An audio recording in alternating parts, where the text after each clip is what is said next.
மத்தேயு சுவிசேஷத்துடைய கடைசி பாடத்தை படிக்க போகிறோம். இந்த பிரசங்கம் முடிந்து விட்டது என்பதற்கு அடையாளமாக மத்தேயு இந்த ஒரு வார்த்தையை பயன்படுத்துவார்ல, இந்த பஸ்கா நாளன்று நான் அடிக்கப்பட போகிறேன் என்பதை மறுபடியும் கூட உறுதிப்படுத்துகிற வகையிலே சொல்லுகிறதை நாம் பார்க்கலாம். யூதர்களுக்கு ஆண்டவர் 7 விதமான பண்டிகைகளை கொடுத்திருக்கிறார். இயேசு கிறிஸ்து அவர் எப்படி மரிக்க வேண்டும் என்று சொல்லி வேதம் சொல்லுகிறது. இங்க ஏன் குஷ்டரோகியா இருந்த சீமோன் அப்படின்னு போட்டிருக்குன்னா, இந்த தைலம் அப்படின்னு சொல்லும் பொழுது அன்றைக்கு நம்ம பார்க்கும் பொழுது இதனுடைய வர்த் என்ன, ஆனால் தேவனுக்காக எதையாவது நாம் செய்கிறோமா?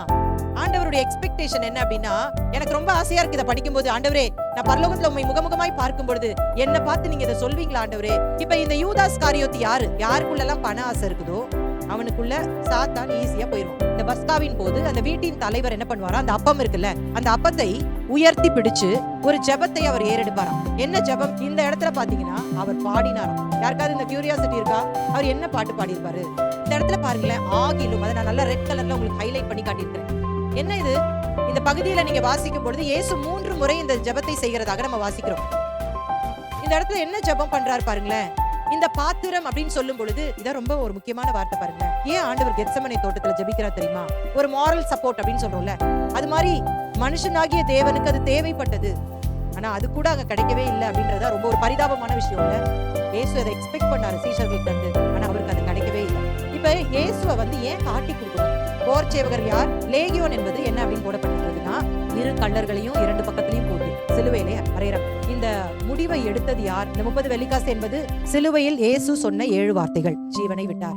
அப்ப அந்த நாள் என்ன நாள்னா, அந்த யூதராஜ சிங்கமாக மரணத்தை ஜெயமாக விழுங்கி அவர் உயிரோடு எழும்பி 40 நாட்கள் அளவும் பலருக்கு அவர் காணப்பட்டார் என்று சொல்லி வேதம் சொல்லுகிறது. கடைசியாக தம்முடைய சீஷர்களுக்கு கிரேட் கமிஷன், பிரதான கட்டளை என்று சொல்லி அவர் கொடுக்கிறதை பார்க்கலாம். அப்ப நம்ம இயேசுடைய போதனைகள் எல்லாத்தையும் படிச்சிட்டோம். ஆனா நம்ம இப்ப செய்ய வேண்டியது என்ன? ஒரே லைன்ல சொல்லி இந்த பாடத்தை நிறைவு செய்ய விரும்புகிறேன். சீஷராகுவோம். இந்த முழு காரியத்தையும் நாம் கடைபிடிக்க வேண்டுமானால் நாம் எப்படி இருக்க வேண்டும் என்பதை இந்த காரியம் வெளிப்படுத்துகிறது. நம்மை ஆளுகை செய்கிற ராஜாவாய் இருக்கிற இயேசு கிறிஸ்துவின் இனிய நாமத்தில் உங்களை நான் வாழ்த்துகிறேன். நாம் இன்றைக்கு மத்தேயு சுவிசேஷத்தினுடைய கடைசி பாடத்தை படிக்க போகிறோம். மத்தேயு புத்தகத்தினுடைய அமைப்பை குறித்து உங்களுக்கு சொல்லிக் கொடுக்கும் பொழுது நான் சொல்லிக் கொடுத்தேன். மத்தேயு சுவிசேஷத்துல மொத்தம் 5 பிரசங்கங்களை மத்தேயு எழுதியிருக்கிறார் அப்படின்னு சொல்லிட்டு, இதை 2 விதமா நம்ம படிக்கலாம்னு நான் சொன்னேன். ஒன்று, இயேசுவின் ஊழியங்களை மத்தேயு 2 பகுதிகளாக பிரிக்கிறார். அதுல முதல் கட்டம் வடக்கு பகுதியிலே கலிலேயாவில் இயேசு செய்த ஊழியங்கள். இது 2.5 ஆண்டுகள் என்று சொல்லி நம்ம பார்த்திருக்கிறோம். மீதமுள்ள அந்த 6 மாதங்கள் யூதேயா பகுதியில் உள்ள அந்த தெற்கு பகுதியில் இயேசுவின் ஊழியங்களை மத்தேயு எழுதுறார். அதனால இயேசு அதிகமா கலிலேயாவை தான் ஊழியம் செஞ்சாரு, யூதேயால செய்யலன்னு அர்த்தம் இல்லை. ஆனா நம்ம சினாப்டிக் காஸ்பல்ஸ் அப்படின்னு சொல்லப்படுகிற இந்த மத்தேயு, மார்க்கு, லூக்கா இதுல கூடுதலாக இவர்கள் எல்லாருமே கலிலேயாவின் ஊழியங்களை முக்கியப்படுத்தி எழுதியிருக்கிறாங்க. யோவான் சுவிசேஷம் மட்டும் யூதேயால அதிகமா இயேசு செய்த ஊழியங்கள் எழுதப்பட்டிருக்கிறது என்று சொல்லி நான் உங்களுக்கு சொல்லி கொடுத்தேன். மத்தேயு சுவிசேஷத்தின் அமைப்பு அப்படின்னு சொல்லி கற்றுக் கொடுக்கும் பொழுது நான் சொன்னேன், அதுல மத்தேயு 5 பிரசங்கங்களை எழுதியிருக்கிறார். 4 செயல்களாக நம்ம பிரித்து படிக்க வேண்டும் என்று சொல்லி நான் சொன்னேன். உங்களுக்கு ஞாபகம் இருக்கா? அந்த ஸ்ட்ரக்சர் நான் உங்களுக்கு இப்ப காட்டுறேன் பாருங்களேன். முதல்ல அறிமுக பகுதி படிச்சோம்ல, அதுக்கு பிறகு மலை பிரசங்கம், ஊழிய பணியின் போதனைகள், உவமைகளின் போதனைகள், சமுதாய வாழ்க்கையின் போதனைகள், கடைசி கால போதனைகள், the sermon on the mount, the missionary discourse, the parable discourse, the community discourse, the apocalyptic discourse. இப்ப நம்ம எந்த பகுதியில இருக்கிறோம்? உங்களுக்கு பார்க்கும் போதே தெரியும், நம்ம கடைசி பகுதிக்கு வந்துட்டோம். எண்ட், அந்த முடிவு, மரணம், உயிர்த்தெழுதல். இது மத்தேயு சுவிசேஷம் 26ல இருந்து 28 வரைக்கும் இருக்குது. இன்னைக்கு நம்ம 3 அதிகாரங்களை படிக்க போறோம். இயேசுடைய மரணம், இயேசு அடக்கம் பண்ணப்படுதல், இயேசுடைய உயிர்த்தெழுதல் மற்றும் இயேசு தம்முடைய சீஷர்களுக்கு கடைசியாக கொடுத்த அந்த பிரதான கட்டளையை நம்ம பார்க்க போறோம். இதற்கு உதவியாக நம்ம ஏற்கனவே நம்முடைய பாடத்துல இந்த டேப்லர் காலம் போட்டு உங்களுக்கு நான் சொல்லி கொடுத்தேன். மத்தேயு 21 நாம் துவங்கும் பொழுது இந்த டேப்லர் காலம் உங்களுக்கு காட்டினேன். மறுபடியும் உங்களுக்கு காட்டுறேன் பாருங்களேன். இதுல இந்த ரெட் கலர்ல இருக்கிறத நம்ம இன்னைக்கு படிக்க போறோம். சீஷர்களோடு கடைசி பஸ்காவை அனுசரித்தல், இயேசு கெத்செமனே தோட்டத்தில் ஜெபித்தல், இயேசு சிலுவையில் அறையப்படுதல், இயேசுவின் உயிர்த்தெழுதல், இயேசுவின் பிரதான கட்டளை. Last supper with his disciples, Jesus prayed in Gethsemane, Jesus crucifixion, Jesus resurrection, Jesus great commission. நம்ம மத்தேயு புத்தகத்தை படிக்கிறதுனால இதன் அடிப்படையில் நம்ம படிக்க போறோம். ஆனா அதே நேரத்தில் இந்த மத்தேயு புத்தகம் அப்படின்னு நம்ம சொல்லும் பொழுது இது அந்த இணையான நற்செய்தி நூல்கள் என்று சொல்லப்படுகிற அந்த சினாப்டிக் காஸ்பல்ஸ்ல ஒரு புத்தகம் என்பதை நம்ம மறந்துடக்கூடாது. சினாப்டிக் காஸ்பல்ஸ் இணையான சுவிசேஷங்கள், இல்லாட்டா இணையான நற்செய்தி நூல்கள்னா என்ன நம்ம பார்த்திருக்கிறோம்? மத்தேயு, மார்க்கு, லூக்கா. அதனால இயேசுடைய இந்த மரணமும் உயிர்த்தெழுதல் மற்றும் இயேசு சீஷர்களுக்கு பிரதான கட்டளையாய் கொடுக்கிறத நம்ம இதை ஒப்பிட்டு நம்ம சில காரியங்களை நாம் படிக்க போகிறோம். ஆகவே அவ்வப்போது நமக்கு தேவைப்படும் பொழுது மற்ற சுவிசேஷங்களுக்கும் நம்ம போய் காரியங்களை கற்றுக்கொள்ள போறோம். முதலாவதாக மத்தேயு 26ஆம் அதிகாரத்தை படிக்கலாம். இயேசு காட்டி கொடுக்கப்பட்டு கைது செய்யப்படுதல், ஜீசஸ் பிட்ராயல் அண்ட் அரெஸ்ட். வாசிக்கலாம். மத்தேயு 26ஆம் அதிகாரம் 1 மற்றும் 2ஆம் வசனம். இயேசு இந்த வசனங்களை எல்லாம் சொல்லி முடித்த பின்பு அவர் தம்முடைய சீஷரை நோக்கி, 2 நாளைக்கு பின்பு பஸ்கா பண்டிகை வரும் என்று அறிவீர்கள். அப்பொழுது மனுஷகுமாரன் சிலுவையில் அறையப்படுவதற்கு ஒப்பு கொடுக்கப்படுவார் என்றார். இப்ப இந்த மத்தேயு 26ஆம் அதிகாரம் 1ஆம் வசனத்திலே இந்த வார்த்தை வருகிறது, இந்த வசனங்களை சொல்லி முடித்த பின்பு. இப்ப மத்தேயுடைய இறுதி பகுதிக்கு நம்ம வந்துட்டோம். இப்ப உடனே உங்களுக்கு ஞாபகம் வந்திருக்கும், இந்த பிரசங்கம் முடிந்து விட்டது என்பதற்கு அடையாளமாக மத்தேயு இந்த ஒரு வார்த்தையை பயன்படுத்துவார்ல. இது வரைக்கும் 5 பிரசங்களை படிச்சிட்டோம். கடந்த வாரங்கள்ல கடைசி கால போதனைகள், த அப்போகாலிப்டிக் டிஸ்கோர்ஸ் என்ற தலைப்பின் கீழே நம்ம படிச்சோம்ல. அப்ப அந்த பிரசங்கம் முடிஞ்சிருச்சு. 24, 25ல அந்த பிரசங்கம் இருக்குது. அதற்கு மத்தேயு அவர் என்ன பயன்படுத்துகிறார்? இந்த வசனங்களை எல்லாம் சொல்லி முடித்த பின்பு. என்ன இப்ப சீஷர்களிடம் சொல்றார் இயேசு? 2 நாளைக்கு பின்பு பஸ்கா பண்டிகை வரும் என்று அறிவீர்கள். அப்பொழுது மனுஷகுமாரன் சிலுவையில் அறையப்படுவதற்கு ஒப்பு கொடுக்கப்படுவார் என்றார். இந்த காரியத்தை இயேசு பலமுறை சீஷர்களுக்கு ஏற்கனவே சொல்லி இருக்கிறார். மனுஷகுமாரன் சிலுவையில் அறையப்பட வேண்டும், வேதபாரகர், பிரதான ஆசாரியர், மூப்பர்கள் என்னை கொலை செய்வார்கள் என்று சொல்லி பல முறை அவர் சொல்லியிருக்கிறார். இந்த மத்தேயு புத்தகத்துல மட்டும் இதுவரைக்கும் நம்ம 3 முறை பார்த்திருக்கிறோம். முதல் முறை உங்களுக்கு ஞாபகம் இருக்கா? அந்த பிலிப்பு செசேரியா அப்படின்ற அந்த பட்டணத்துல ஆண்டவர் கேட்கிறாரு, ஜனங்கள் என்னை யார் என்று சொல்லுகிறார்கள்? நீர் எரேமியா என்று சொல்லுகிறார்கள், தீர்க்கதரிசிகள் ஒருவர் சொல்றாங்க. சீஷர்களை பார்த்து அதே கேள்வியை கேட்கிறார், நீங்கள் என்னை யார் என்று சொல்லுகிறீர்கள்? பேதுரு என்ன சொல்றாரு? நீர் ஜீவனுள்ள தேவனுடைய குமாரனாகிய கிறிஸ்து, நீ பேதுருவாய் இருக்கிறாய், இந்த கல்லின் மேல் என் சபையை கட்டுவேன், பரலோகத்தின் திறவுகளை உனக்கு கொடுக்குறேன் அப்படின்னு சொல்லிட்டு அது முதல் இயேசு அப்படின்னு சொல்ற அந்த வார்த்தை, அதாவது யூதேயாவுக்கு இனி அவர் போக போகிறார் என்பதற்கு அடையாளமாக அந்த இடத்துல சொல்றாரு, வேத பாரகர், மூப்பர் என்ன பண்ண போறாங்க? சிலுவையில் அறைய போறாங்க அப்படின்றத அங்க சொல்றத நம்ம பார்த்தோம்.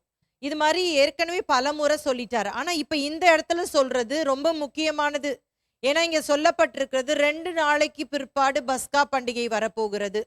வெள்ளிக்கிழமை அவர் பஸ்கா அன்றைக்கு பஸ்கா ஆட்டுக்குட்டியா மறிக்கணும்னா இந்த 2 நாள் தான் இன்னும் இருக்குது. இப்ப இதற்கு இந்த சீஷர்களை அவர் ப்ரிப்பேர் பண்றாரு. ஏன் அப்படின்னு சொன்னா மத்தேயு 21ல இருந்து நம்ம படிக்கும் பொழுது இயேசுனுடைய இப்ப ஊழியம் சற்று வித்தியாசமாக காணப்படுகிறது. எப்படி அவர் என்ன பண்ணார்? தேவாலயத்துக்குள்ள என்டர் ஆனார், அந்த ட்ரையம்ஃபல் என்ட்ரி இன்டு ஜெருசலம் நம்ம பார்த்தோம்ல. இயேசு கழுதை குட்டியின் மேல ஏறி அவர் வரும் பொழுது அந்த ஆண்டிலே பஸ்காவை கொண்டாடுவதற்காக திரளான ஜனங்கள் கூடியிருந்தார்கள். அவர்கள் எல்லாரும் மரக்கிளைகளை வெட்டி போட்டார்கள், தங்களுடைய வஸ்திரங்களை விரித்தார்கள். அவருக்கு பயங்கர ஒரு மரியாதை. சிறு பிள்ளைகள் முதற்கொண்டு பெரியவர்கள் வரைக்கும் ஓசன்னா என்று சொல்லி ஆர்ப்பரித்தார்கள். அதாவது ரட்சியும் ஆண்டவரே என்று சொல்லி அர்த்தம்னு சொன்னேன். அதற்கு பிற்பாடு போய் தேவாலயத்தை சுத்திகரிக்கிறார், தேவாலயத்துல பல அற்புதங்களை செய்கிறார். அவருடைய எல்லா விஷயங்களுமே பயங்கரமா இருந்தது. ஒரு ராஜாவை போல அந்த இடத்திலேயே அவர் காண்பிக்கப்பட்டார். இப்ப சுத்தமாவே சீஷர்கள் மறந்தே போயிருப்பாங்க, இவரையா சிலுவையில அறைய போறாங்க அப்படின்ற நினைவு கூட இருந்திருக்காதுன்னு நான் நினைக்கிறேன். ஆனா இயேசு திரும்ப நினைவுபடுத்துகிறார், 2 நாள் இருக்கு இன்னும், அதற்குள்ளாக உங்கள் இருதயங்களை ஆயத்தப்படுத்தி கொள்ளுங்கள், நிச்சயமாகவே இந்த பஸ்கா நாளன்று நான் அடிக்கப்பட போகிறேன் என்பதை மறுபடியும் கூட உறுதிப்படுத்துகிற வகையிலே சொல்லுகிறதை நாம் பார்க்கலாம். தொடர்ந்து வாசிக்கலாம். மத்தேயு 26:3-4. அப்பொழுது பிரதான ஆசாரியரும் வேத பாரகரும் ஜனத்தின் மூப்பரும் காய்பா என்னப்பட்ட பிரதான ஆசாருடைய அரண்மனையிலே கூடி வந்து இயேசுவை தந்திரமாய் பிடித்து கொலை செய்யும்படி ஆலோசனை பண்ணினார்கள். இப்ப இந்த இடத்துல என்ன ஆகுது? பிரதான ஆசாரியர் காய்பா மற்றும் அங்க இருந்த முக்கியமான நபர்கள் இயேசுவை எப்படியாவது கொலை செஞ்சிடணும்.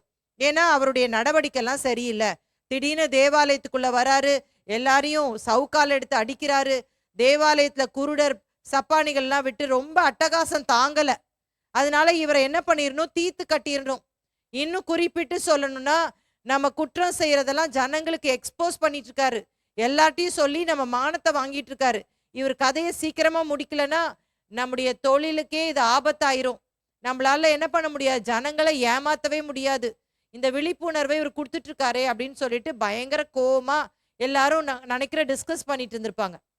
ஆனா இங்க பாருங்க, 5ஆம் வசனம் சொல்லுகிறது, ஆகிலும் ஜனங்களுக்குள்ளே கலகம் உண்டாகாத படிக்கு பண்டிகையிலே அப்படி செய்யலாகாது என்றார்கள். இப்ப எல்லாரும் பஸ்கா கொண்டாட உலகம் எங்கிலும் இருக்கிற யூதர்கள் வந்திருக்காங்கன்னு தானே சொன்னேன். அப்ப இப்ப போய் இதை நம்ம சொன்னோம் அப்படின்னா ரொம்ப கன்ஃபியூஷன் ஆயிரும். முக்கியமா ஏன் அவங்க கன்ஃபியூஷன் ஆயிரும் நினைச்சாங்கன்னா, யூதர்களுக்கு ஆண்டவர் 7 விதமான பண்டிகைகளை கொடுத்திருக்கிறார். லேவியராகமம் 23ஆம் அதிகாரத்தை வாசிக்கும் பொழுது அதனுடைய விளக்கத்தை நம்மால் அறிந்து கொள்ள முடியும். லேவியராகத்தை கற்றுக் கொடுக்கும் பொழுது தெளிவா உங்களுக்கு நான் கற்றுக் கொடுத்தேன். அதுல முதல் பண்டிகை என்ன? இந்த பஸ்கா பண்டிகை. பஸ்காக்கு அடுத்து வருகிற பண்டிகையின் பெயர் புளிப்பில்லா அப்ப பண்டிகை. அதற்கு அடுத்த பண்டிகை முதற் பலன் பண்டிகை. பஸ்காவிலிருந்து 50வது நாள் வருகிற பண்டிகையின் பெயர் அறுவடை பண்டிகை அல்லது பெந்தகோஸ்தே பண்டிகை.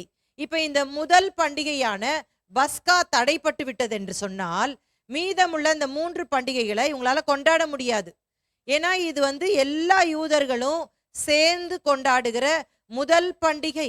இது ரொம்ப முக்கியமான பண்டிகை. அப்ப இதுல போய் இவரை டீல் பண்ணிட்டு இருந்தோம்னா, இந்த இயேசுவை நம்ம கொலை செய்யணும் இதெல்லாம் பிளான் பண்ணிட்டு இருந்தோம்னா இது எல்லாமே தடைப்பட்டுரும் அப்படின்னு சொல்லிட்டு இவங்க ஒரு பிளான் பண்றாங்க. பண்டிகை நாளிலே அப்படி செய்யலாகாது. ஆனால் இயேசு கிறிஸ்து அவர் எப்படி மரிக்க வேண்டும் என்று சொல்லி வேதம் சொல்லுகிறது, பஸ்கா ஆட்டுக்குட்டியாக. பஸ்கா ஆட்டுக்குட்டி எப்பொழுது கொலை செய்யப்படுமோ அதே நேரத்துல தான் இயேசுவும் மரிக்க வேண்டும். அப்பொழுதுதான் அவர் இந்த உலகத்தின் பாவத்தை சுமந்து தீர்க்க முடியும். அப்பொழுதுதான் அவர் பரிகார பலியாக மாற முடியும். இதுதான் வேத வாக்கியம். இதை நிறைவேற்றணும் இயேசு. அப்ப இதுவே ஆண்டவருக்கு ஒரு பெரிய சவால். என்னைக்காவது கொலை செய்யக்கூடாது. அது பஸ்கா நாளிலே பஸ்கா ஆட்டுக்குட்டி கொலை செய்யப்படுகிற அந்த நேரத்துல தான் இயேசு கொலை செய்யப்படணும். அப்ப இயேசு அந்த நாளிலே கொலை செய்யப்பட்டார்னா அதுவே ஒரு பெரிய அற்புதம் என்பதை நம்ம விளங்கி கொள்ளணும். மத்தேயு 26ஆம் அதிகாரம் 6-13 வரைக்கும் வாசிக்கும் பொழுது, இயேசு மரணம் அடையும் முன் ஒரு ஸ்திரீ பரிமள தைலத்தால் அபிஷேகித்தல். A woman anoints Jesus before his death. வாசிக்கலாம் முதலாவது இந்த சம்பவத்தை, பிற்பாடு இதனுடைய விளக்கத்தை நம்ம பார்க்கலாம். இயேசு பெத்தானியாவில் குஷ்டரோகியாய் இருந்த சீமோன் வீட்டில் இருக்கையில் ஒரு ஸ்திரீ விலையேற பெற்ற பரிமள தைலம் உள்ள வெள்ளைக்கல் பரணியை கொண்டு வந்து அவர் போஜன பந்தியில் இருக்கும்போது அந்த தைலத்தை அவர் சிரசின் மேல் ஊற்றினாள். இப்ப இயேசு எங்க இருக்கிறாருன்னு சொல்லப்பட்டிருக்கிறது, பெத்தானியாவில். இந்த பெத்தானியாவை குறித்து நான் சொல்லும் பொழுது எருசலேம்ல இருந்து 2 மைல் தூரத்துல இருக்குது, ரொம்ப பக்கத்துல இருக்குது. இப்ப இயேசுடைய வீடு எங்க இருந்துச்சு கொஞ்சம் ஞாபகப்படுத்தலாமா?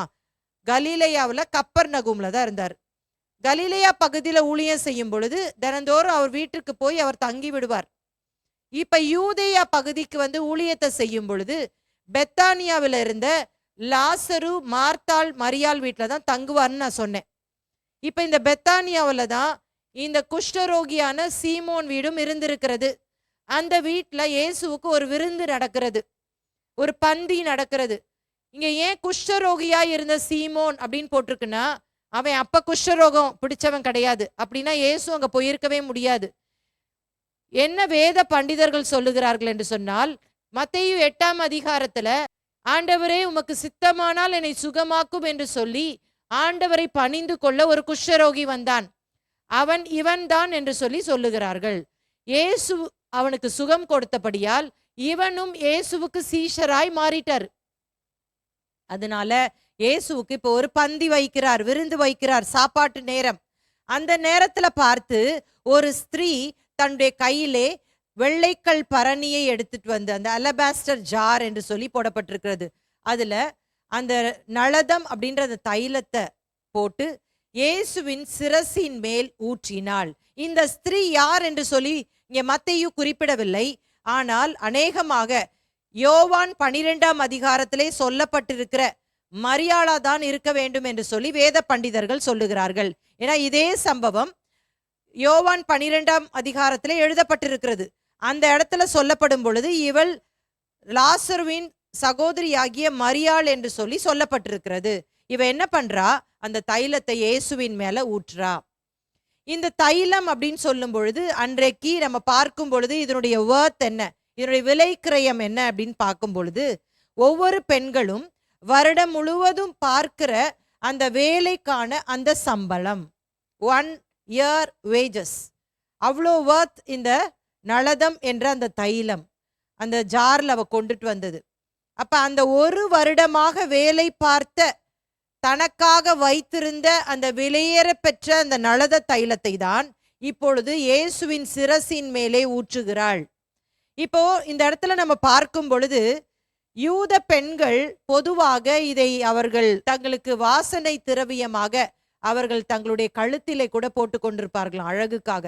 அவ்வளவு இது அவர்களுக்கு முக்கியமான ஒன்று, விலையேற பெற்றது என்று சொல்லி சில ஏடுகள் சொல்லுகிறது. அப்ப அந்த நளத தைலத்தை தான் இயேசுவின் சிரசின் மேல ஊற்றுகிறாள். சிரசு தலைவலியா ஊத்துனா கண்டிப்பா அவருடைய உடம்பெல்லாம் போய் கால் வரைக்கும் வரதானே செய்யும். மற்ற சுவிசேஷங்கள்ல வாசிக்கும் பொழுது அவள் தன்னுடைய கண்ணீரினால நனைத்து தன்னுடைய தலைமையினால துடைத்து ஓயாமல் முத்தம் செய்து கொண்டிருந்தாள் என்று சொல்லி பல விளக்கங்களை நம்ம பார்க்கலாம். தொடர்ந்து வாசிப்போம். அவருடைய சீஷர்கள் அதை கண்டு விசனம் அடைந்து, இந்த வீண் செலவு எண்ணத்திற்கு இந்த தைலத்தை உயர்ந்த விலைக்கு விற்று தரித்திரருக்கு கொடுக்கலாமே என்றார்கள். இந்த சீஷர்கள் என்று சொல்லி இங்க போடப்பட்டிருக்கிறது. அவங்களுக்குலாம் ரொம்ப கஷ்டமாயிருச்சு. அதனால இதை ஏன் இப்படி இவ வேஸ்ட் பண்றா? இவ்வளோ காஸ்ட்லியான இந்த பர்ஃப்யூமை தலைவலியா ஊற்றி வேஸ்ட் பண்ணலாமா இப்படி? அதை விட அதை விற்று ஏதாவது ஏழை மக்களுக்கு உதவி செய்யலாம்ல அப்படின்னு சீஷர்கள் சொன்னதாக மத்தேயு எழுதுறாரு. ஆனால் யோவான் 12ல் 4ஆம் வசனத்திலேருந்து உங்களுக்கு வாசித்து காட்டுறேன். அப்பொழுது அவருடைய சீஷரில் ஒருவனும் அவரை காட்டி கொடுக்க போகிறவனும் ஆகிய சீமோனுடைய குமாரனான யூதாஸ் காரியோத்து இந்த தைலத்தை 300 பணத்துக்கு விற்று தரித்திரருக்கு கொடாமல் போனதென்ன? அப்ப இது யார் சொல்றா என்று சொல்லி யோவான் எழுதுறாரு, யூதாஸ் காரியோத்து. ஏன் சொன்னான்னு எழுதுறாரு. அடுத்த வசனத்துல அவன் தரித்திரரை குறித்து கவலைப்பட்டு இப்படி சொல்லாமல் அவன் திருடனானபடியினாலும் பணப்பையை வைத்து கொண்டு அதில் போடப்பட்டதை சுமக்கிறவன் ஆனபடியினாலும் இப்படி சொன்னான். அதற்கு ரீசனும் இங்க சொல்றாரு. அவன் ஒன்னும் ஏழை மேலெல்லாம் அக்கறைலாம் கிடையாது. எதனால இப்படி சொல்றான்? அவன் கையில பணப்பை இருந்துச்சு, அவன் ஒரு திருடன், அதனாலதான் அப்படி சொல்றான் அப்படிங்கிறத இங்க குறிப்பிட்டு சொல்லுகிறதை பார்க்கலாம்.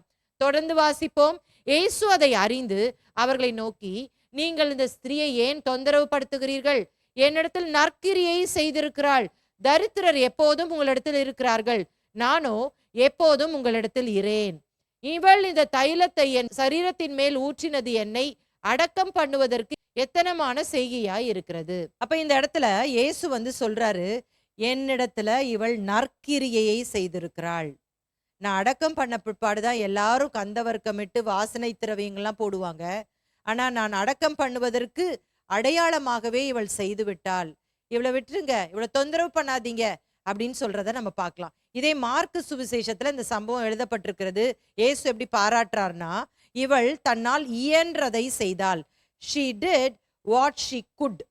இதை வாசிக்கும் பொழுது, இதை நாம் தியானிக்கும் பொழுது இது பயங்கர ஒரு ஆழமான பாராட்டு பாருங்களேன். இன்னைக்கு ஆண்டவர் நமக்கெல்லாம் ஒரே ஒரு வாழ்க்கையை கொடுத்திருக்கிறார். நம்மை ரட்சித்திருக்கிறார், ஞானஸ்தானப்படுத்தி இருக்கிறார், சபையில ஒரு அங்கமாக வகித்து இருக்கிறோம். எல்லாம் சரிதான். ஒவ்வொரு நாளும் நம்ம சபைக்கு போகிறோம், கர்த்தருடைய பிள்ளைகளோடு ஐக்கியப்படுகிறோம், எல்லாம் சரிதான். ஆனால் தேவனுக்காக எதையாவது நாம் செய்கிறோமா?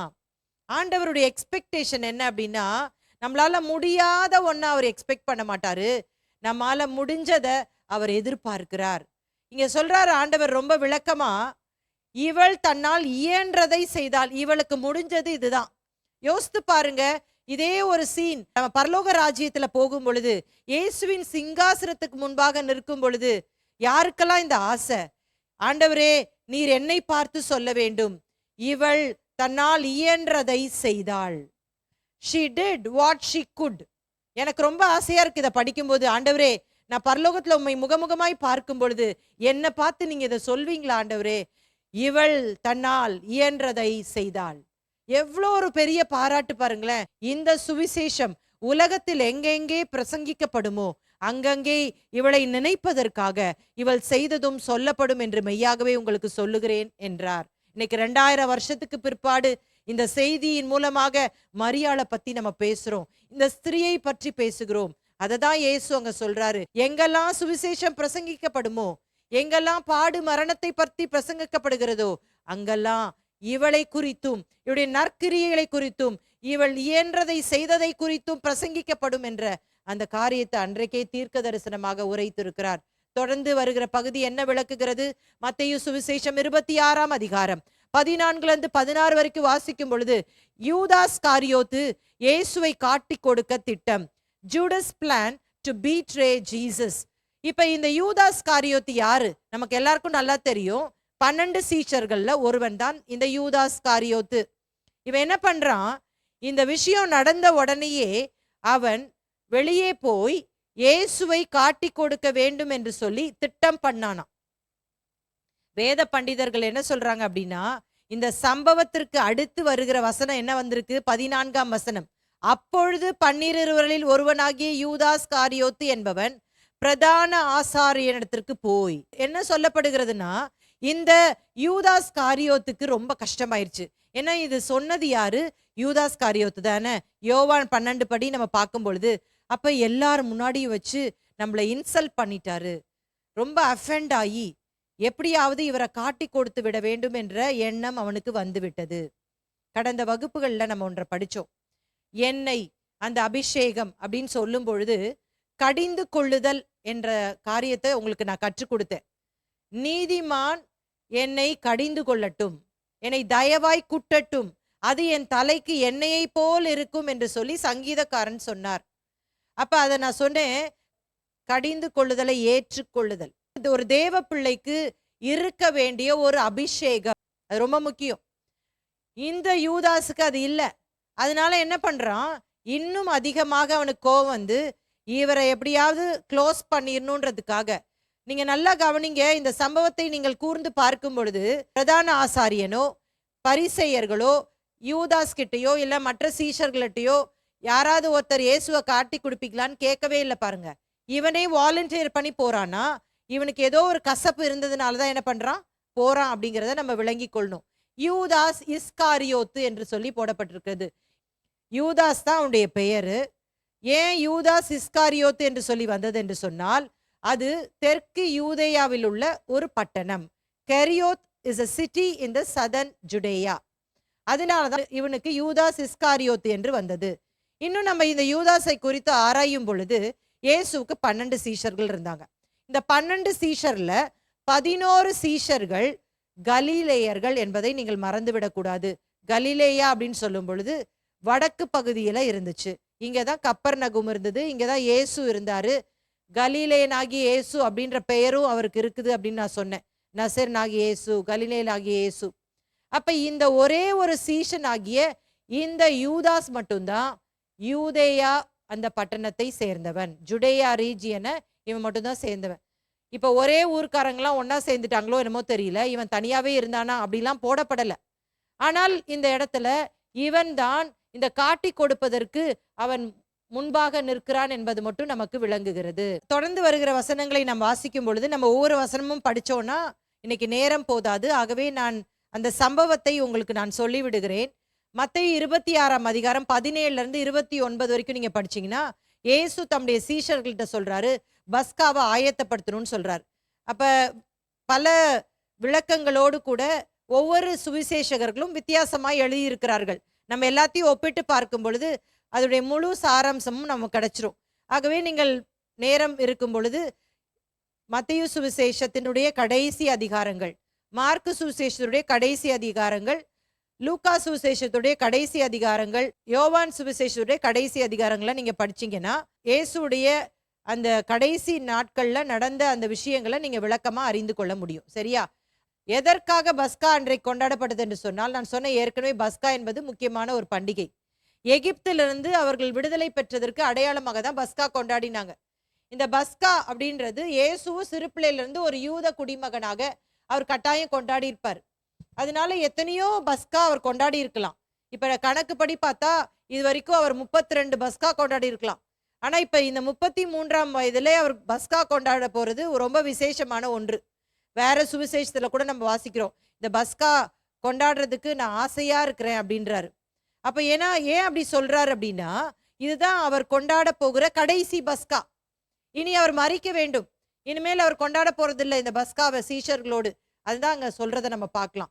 அப்ப இந்த பஸ்காவை அனுசரிக்கும் பொழுது அவர் சொல்றாரு, உங்களில் ஒருவன் என்னை காட்டி கொடுப்பான். இது வரைக்கும் அவர் அதை சொல்லவே இல்லை பாருங்க. இந்த பஸ்கா பந்தியின் போதுதான் இங்க சொல்றாரு. உடனே இந்த சீஷர்களுக்கெல்லாம் ரொம்ப ஷாக் ஆயிருச்சு. ஏன்னா 3½ ஆண்டு காலம் இயேசுவோடு கூட அவர்கள் நடந்திருக்கிறார்கள், பழகி இருக்கிறார்கள், ரொம்ப அன்பின் பிணைப்பிலே அவர்கள் கலந்திருக்கிறார்கள். இப்ப திடீர்னு இயேசு இந்த வார்த்தையை சொன்ன உடனே எல்லாருக்கும் ரொம்ப கஷ்டமாயிருச்சு. துக்கம் அடைந்து அவரை நோக்கி, ஆண்டவரே நானோ என்று சொல்லி எல்லா சீஷர்களும் கேட்டாங்களாம். இதை வாசிக்கும் பொழுது எனக்கு ரொம்ப ஆச்சரியமா இருந்துச்சு. இந்த இடத்துல இந்த சீஷர்கள் நானோ அப்படின்னு கேட்குறாங்க பாருங்களேன், இவனான்னு கேட்கல. ரொம்ப ஆச்சரியமா இருக்குது. இந்த காலத்துல யாருமே என்ன செய்ய மாட்டாங்க, அவங்க செஞ்ச குற்றத்தை ஒத்துக்கவே மாட்டாங்க. அடுத்தவங்க மேல பழி சுமத்துறதுல மும்மரமா இருப்பாங்க. ஆனா இந்த இடத்துல சீஷர்கள் இயேசுவோடு கூட இந்த 3 ஆண்டுகள் நடந்து யார் மேலேயும் பழி சுமத்தணும் அப்படின்ற எண்ணமே போய், நானா ஏசப்பா அப்படின்னு கேட்டிருப்பாங்கன்னு நான் நினைக்கிறேன். அவரை காட்டி கொடுக்கணும்னு நினைச்ச யூதாஸ் காரியத்தும் இங்க கேட்கறதா ரொம்ப ஆச்சரியமா இருக்குது. ஒருவேளை அது கேட்டது தெரியாம கேட்டானா, இல்லாட்டா உண்மையா மாய்மாலம் பண்ணி கேட்டானா என்பது தெரியல. ஏன்னா அவன் அது வரைக்கும் ஒரு நல்ல சீஷனா தான் இருந்திருப்பான்னு நான் நினைக்கிறேன். அப்பப்ப அவனுக்கு என்ன செய்யறது, அந்த பண ஆசை, அந்த காரியங்கள்லாம் அப்படி இப்படி எட்டி பார்த்துட்டு இருந்துச்சு. ஏன் சொல்றேன் தெரியுமா? யூதாஸ் மோசமான ஒரு ஆளா இருந்தா இயேசு ஏன் தேர்ந்தெடுக்கணும்? கரெக்டுங்களா? லூக்கா சுவிசேஷத்துல இயேசு எப்படி சீஷர்களை தேர்ந்தெடுத்தார் அப்படின்ற விளக்கம் கொடுக்கப்பட்டிருக்கிறது.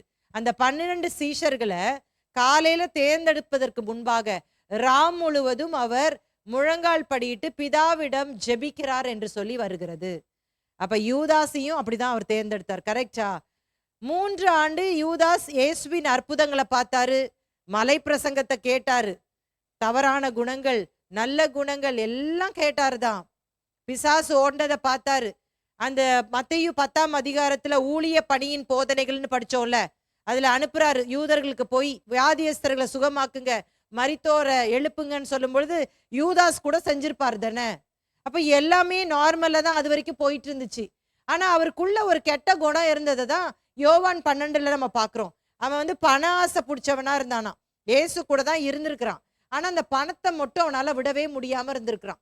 அப்ப இந்த இடத்துல நம்ம பார்க்கும் பொழுது இயேசு தொடர்ந்து வருகிற வசனங்களை சொல்றாரு, மனுஷகுமாரனை காட்டி கொடுக்கிறவனுக்கு ஐயோ, அவன் இந்த உலகத்துல பிறக்காம இருந்தானா நல்லதா இருக்கும் அப்படின்னு சொல்லி எச்சரிப்போடு கூட சில காரியங்களை சொல்றாரு. ஆனா கூட இந்த யூதாஸ் அது கீழ்ப்படியில, அதற்கு மனம் திரும்பல அப்படின்னு தானே அர்த்தம். ஏன் யூதாசு காட்டி கொடுத்தான்? சிம்பிளா சொல்லணும்னா, ஒரே வார்த்தையில சொல்லணும்னா, வேத வாக்கியம் நிறைவேற. சிலர் சொல்வாங்க, அப்ப யூதாஸ்ன்னு ஒருத்தன் இல்லாம இருந்தானா இயேசுவை யாரும் காட்டி கொடுத்துருக்க முடியாது, அப்ப நமக்கு ரட்சிப்பே கிடைச்சிருக்காது, யூதாஸ் நல்லதுதான் செஞ்சிருக்கான்னு சொல்லக்கூடாது. வேத வாக்கியத்தின் நிறைவேறுதலை இந்த யூதாஸ் என்ற மனிதன் நிறைவேற்றினானே தவிர யாரையும் ஆண்டவர் கம்பல் பண்ணி நீ பாவம் செய்யின்னு சொல்லவே மாட்டார். வேதத்துல போடப்பட்டிருக்கிறது, அவனை குறித்து சொல்லப்படும் பொழுது கேட்டின் மகன், அவன் பிறவாதிருந்தால் நலமாயிருக்கும் என்று சொல்லி போடப்பட்டிருக்கிறது. அப்ப சிம்பிளா சொல்லணும்னா வேத வாக்கியம் நிறைவேற. ஏன்னா அந்த 12 சீஷர்களில் ஒருவன் கட்டாயம் என்ன பண்ணுவான், காட்டி கொடுப்பான். அப்படிங்கிறது வேத வாக்கியம், அதை நிறைவேற்றுவதற்காக இப்படி நடந்தது. அதனால இயேசு அவனை தூண்டல, அவனை எப்படியாவது அதுல இருந்து காப்பாத்துறதுக்கு தான் பாக்குறாரு. நீங்க பாத்தீங்கன்னா, இந்த தாளத்தில் என்னோடு கூட இந்த அப்பத்தை சாப்பிடுகிறவன்றார். தாளத்தில், அந்த விருந்தில் அப்படின்னா இது ரொம்ப முக்கியமான ஒரு விஷயம். அந்த தாளத்துல பங்கெடுப்பார்கள் என்று சொன்னால் அவர்கள் நிச்சயமாக துரோகம் பண்ண மாட்டாங்களாம். இன்றைக்கு வரைக்கும் அரபியர்கள் அவர்களுடைய அந்த சரித்திரங்கள் எல்லாம் வாசிக்கும் பொழுது யாராவது ஒருத்தர் அவங்களுக்கு சாப்பாடு கொடுத்துட்டாங்கன்னா அவங்களை எக்காரணம் கொண்டு அவங்க மறுதளிக்க மாட்டாங்களாம், எக்காரணம் கொண்டு காட்டி கொடுக்க மாட்டாங்களாம். அவர்களும் இந்த சாப்பிட்ட நபரும் ஒற்றுமைக்கு அடையாளமாக அந்த விருந்து காணப்படுகிறது. எந்த ஆகாரமும் யூதர்கள் ஒருத்தரோட சாப்பிட்டாங்கனாலே அவர்களுடைய ஐக்கியத்தை அது காட்டுது. இரண்டாவதாக ஏன் இந்த யூதாசு காட்டி கொடுத்தான் என்று சொல்லும் பொழுது பண ஆசை இருந்ததால் பிசாசு அவனை பயன்படுத்தினான். லவ் ஆஃப் மணி, பண ஆசை அப்படின்ற தலைப்பின் கீழே மலை பிரசங்கத்துல உங்களுக்கு நான் சொல்லி கொடுத்தேன். பண ஆசை எல்லா தீமைக்கும் வேறாய் இருக்கிறது. பண ஆசை இருக்கக்கூடாது. பணம் தேவைதான், ஆனா பண ஆசை நம்மளை பாதாளத்துக்கே கொண்டு போயிடும், நம்ம இச்சிக்க வைக்கும் என்று சொல்லி பல காரியங்களை நான் சொல்லி கொடுத்துருக்கிறேன். இதை நம்ம உறுதிப்படுத்துகிற வகையில லூக்கா சுவிசேஷம் 22ஆம் அதிகாரம் 3ஆம் வசனத்திலே, அப்பொழுது 12 ஒருவனாகிய இஸ்காரியோத் என்னும் மறுபேர் கொண்ட யூதாசுக்குள் சாத்தான் புகுந்தான். இப்ப கன்ஃபார்ம் ஆயிருச்சா? யாருக்குள்ளெல்லாம் பண ஆசை இருக்குதோ அவனுக்குள்ள சாத்தான் ஈஸியா போயிடுவான். இப்ப வேற எந்த குற்றமும் இவன்கிட்ட சொல்லவே முடியாது. நம்ம துரோகி அப்படிலாம் சொல்றோம், ஆனா இவனுக்குள்ள இருந்த அந்த பண ஆசை தான் சாத்தானுக்கு இடம் கொடுத்துச்சு அப்படின்றத நீங்க மறந்து போக கூடாது. அப்ப இன்னைக்கு நம்ம அதை பிராக்டிக்கலா யோசிக்கணும்னா, நிறைய வேளையில இயேசுவை மறுதளிக்கிறதுக்கு, இயேசுவை காட்டி கொடுக்கிறதுக்கு நமக்குள்ள இருக்கிற அந்த பண ஆசை ஒரு காரணமாக மாறலாம். இது நமக்கு ஒரு எச்சரிப்பு. யூதாஸ் 12 சீஷர்களில் ஒருவனாக தேர்ந்தெடுக்கப்பட்டு அவன் மேல ஆண்டவருடைய அபிஷேகத்தை கொடுக்கிறாரு, வரங்களை கொடுக்கிறாரு, அதிகாரத்தை கொடுக்கிறாரு. இயேசுவை நேரடியா எல்லா காரியத்தையும் பார்க்கறான். இயேசு சொன்ன காரியங்கள் எல்லாவற்றையும் நேரடியா கேட்டான். அவனே பின்மாற்றத்துல போயிட்டான் என்று சொல்றான். நீங்களும் நானும் எவ்வளவு ஜாக்கிரதையாக இருக்க வேண்டும் என்பதை தான் இந்த யூதாஸின் சம்பவம் நமக்கு விளக்குகிறது. மத்தேயு 26ஆம் அதிகாரம் 26 30 வரைக்கும் வாசிக்கும் பொழுது இங்கே புது உடன்படிக்கை, நியூ கவனன்ட் சொல்லப்படுகிறது. இதற்கு இன்னொரு பெயரும் கொடுக்கப்பட்டிருக்கிறது, ராபோஜனம், லாஸ்ட் சப்பர். ஏனென்று சொன்னால் இயேசு கடைசியா சாப்பிட போற சாப்பாடு இதுதான். இந்த உலகத்துல சாப்பிட போற சாப்பாடே இதுதான். அதுக்கு பிற்பாடு அவர் காட்டி கொடுக்கப்பட்டு சிலுவையிலே அறையப்படுவார், அப்புறம் மரித்து விடுவார். அதனாலதான் இதை லாஸ்ட் சப்பர் என்று சொல்லி அழைக்கிறோம். இந்த பஸ்காவில் யூஸ்வலா யூதர்கள் இந்த பஸ்காவின் போது அந்த வீட்டின் தலைவர் என்ன பண்ணுவாரா, அந்த அப்பம் இருக்குல்ல, அந்த அப்பத்தை உயர்த்தி பிடிச்சு ஒரு ஜெபத்தை அவர் ஏறெடுப்பாராம். என்ன ஜெபம் என்று சொல்லி நான் வாசிக்கிறேன். எங்கள் பிதாக்கள் எகிப்து தேசத்தில் சாப்பிட்ட உபத்திரவ அப்பம் இது, பசித்தோர் அனைவரும் வந்து உண்ணட்டும், தேவையுள்ள அனைவரும் வந்து பஸ்கா விருந்து சாப்பிடட்டும். இந்த பஸ்கா அப்படின்னு சொல்லும் பொழுது ஆண்டவர் ஒரு அடையாளத்திற்காக இந்த பண்டிகையை கொண்டாட சொல்லுகிறார். பஸ்கா என்பது இஸ்ரவேல் ஜனங்கள் அந்த அடிமைத்தன வீடாகிய எகிப்திலே இருந்ததற்கு அடையாளம். அதை வெளியே வந்த அந்த நாள்ல தான் இந்த பஸ்கா பண்டிகை கொண்டாடப்பட்டது. கசப்பான கீரையை சாப்பிடுவது என்னதுன்னு சொன்னால் அவருடைய கசப்பான அந்த வாழ்க்கையை குறிக்கிறது. அந்த உப்பு நீர் வரும், அது அவர்கள் அங்கே வடித்த கண்ணீர், புளிப்பில்ல அப்பம் என்று சொல்லி பல காரியங்களை நம்ம அந்த பகுதியில பார்க்கலாம். அந்த பலி பொருள், அந்த ரத்தம் நிலவாசல்ல பூசப்படுகிற அந்த வீட்டில சங்கார தூதன் போக மாட்டான். அது போல இப்பொழுது இதற்கு அடையாளமாக என்ன நம்ம சொல்லலாம் அப்படின்னா, இயேசு கிறிஸ்துடைய ரத்தத்திற்கு கீழே வருகிறவர்களுக்கு நித்திய ஜீவன் உண்டு, நித்திய மரணம் இல்லை என்பதை நாம் விளங்கிக் கொள்ள வேண்டும். அப்ப இதெல்லாம் அடையாள ரீதியாக நிழலாட்டமாக இருந்ததுதான் இப்பொழுது நிஜமாகிறது என்பதை நீங்கள் மறந்து போகக்கூடாது. அப்ப இதை இயேசு லூக்கா சுவிசேஷம் 22ஆம் அதிகாரத்துல சொல்றாரு, எதற்காக இதை நீங்கள் ஆசரிக்க வேண்டும், என்னை நினைவு கூறும்படி செய்யுங்கள் என்று சொல்லி சொல்றாரு. அவர் என்ன பண்றாரு, அவர்கள் போஜனம் பண்ணுகையில் இயேசு அப்பத்தை எடுத்து ஆசீர்வதித்து அதை பிட்டு சீஷர்களுக்கு கொடுத்து, நீங்கள் வாங்கி புசியுங்கள், இது என்னுடைய சரீரமாய் இருக்கிறது. பின்பு பாத்திரத்தையும் எடுத்து ஸ்தோத்திரம் பண்ணி அவர்களுக்கு கொடுத்து, நீங்கள் எல்லாரும் இதிலே பானம் பண்ணுங்கள், இது பாவ மன்னிப்பு உண்டாகும்படி அநேகருக்கு சிந்தப்படுகிற புது உடன்படிக்கைக்குரிய என்னுடைய ரத்தமாய் இருக்கிறது. அந்த நியூ கவனன்ட் இங்கதான் ஆரம்பமாகிறது, புதிய உடன்படிக்கை. இன்றைக்கு நம்ம ஞானஸ்தானம் எடுத்த பிற்பாடு இந்த பந்தியிலே பங்கெடுக்கும்படியான ஸ்லாக்கியத்தை பெற்றுக்கொள்கிறோம்.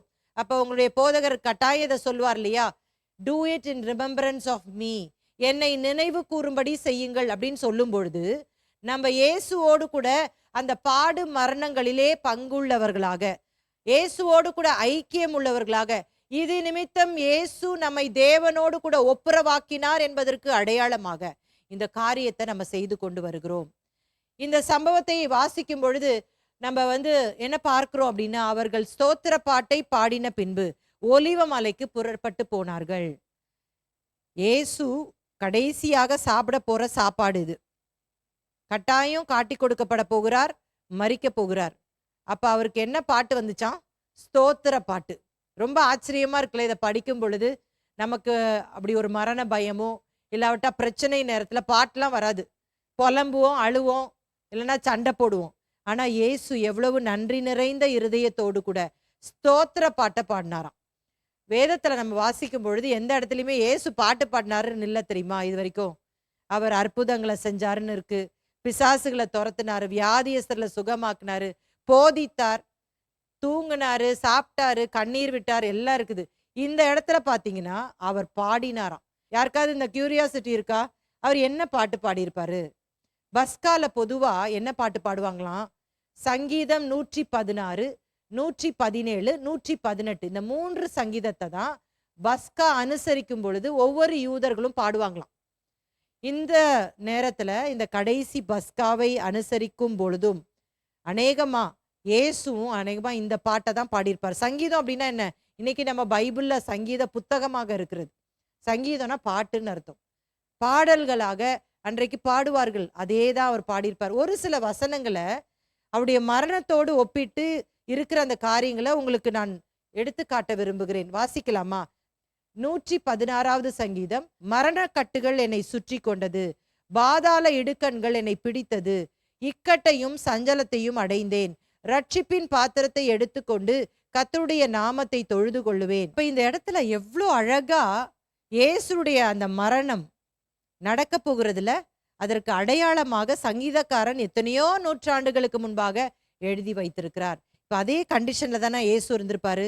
மரண கட்டுகள் என்னை சுற்றி கொண்டது, நான் இன்னும் சில மணி நேரங்களிலே மரிக்க போகிறேன், பாதாள இடுக்கண்கள் என்னை பிடித்தது, இக்கட்டையும் சஞ்சலத்தையும் அடைந்தேன்.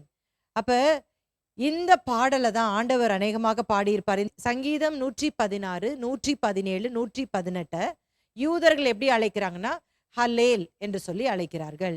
அப்ப இயேசு இந்த காரியத்தை தான் செய்திருப்பார். தொடர்ந்து வருகிற வசனங்கள்ல என்ன பார்க்கிறோம் அப்படின்னா, மத்தேயு 26ஆம் அதிகாரம் 31ல இருந்து 35 வரைக்கும் பேதுரு மறுதலிப்பார் என்பதை இயேசு சொல்றதை நம்ம பார்க்கலாம். சரியா? மத்தேயு அது எழுதியிருக்காரு, நம்ம வாசிக்க போறது இல்ல.